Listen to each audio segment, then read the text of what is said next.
Joining me now for our weekly conversation on all things tech, welcome Mohit Rajhans, who's a media consultant, mediologist and consultant at ThinkStart.ca. What's a mediologist, Mohit?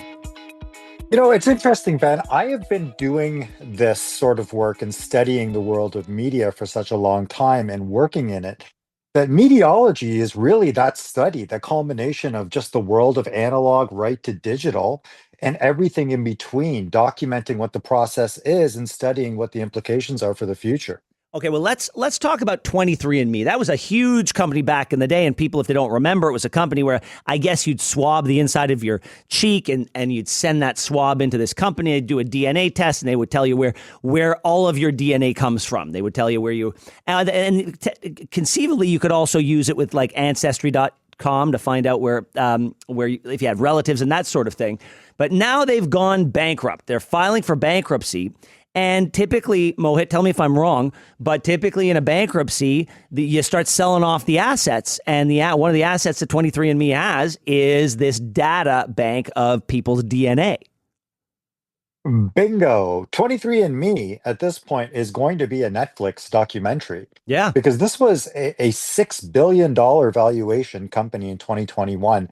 In 2025, it was at 48 million. And what you're talking about is just they were the groundbreakers, right? They sort of came to the market and said, listen, with some simple swabs, we're going to be able to protect and understand so much more about you, your genetic makeup, who you're linked to. Everything you just mentioned was the consumer side of it.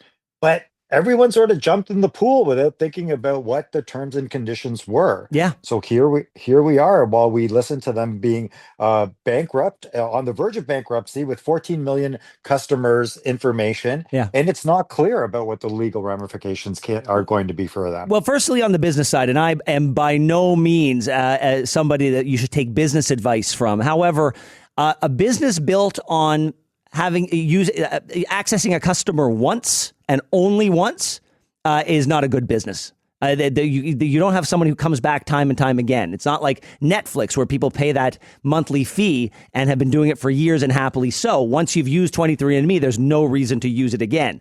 And so that to me was always a red flag. But look, what could prevent, Mohit, what could prevent a government agency or a police agency from buying up this data? Absolutely nothing. Right. Or an insurance agency. An insurance agency, right. Think about that. They could cross-reference to see if any of their clients have done this, and if they find out somebody has a genetic predisposition to cancer, they may cancel their policy. I think we're on episode 3 of this Netflix special already. That's exactly what I'm worried about with this. You know, they've already been cited for a massive data breach just as recently as 2023. And so it was not going to be something that they were going to be able to climb out of and then exceed expectations, especially not that $6 billion mark. So it's fascinating to watch this because this is a learning lesson for a lot of the information that we give out freely right now.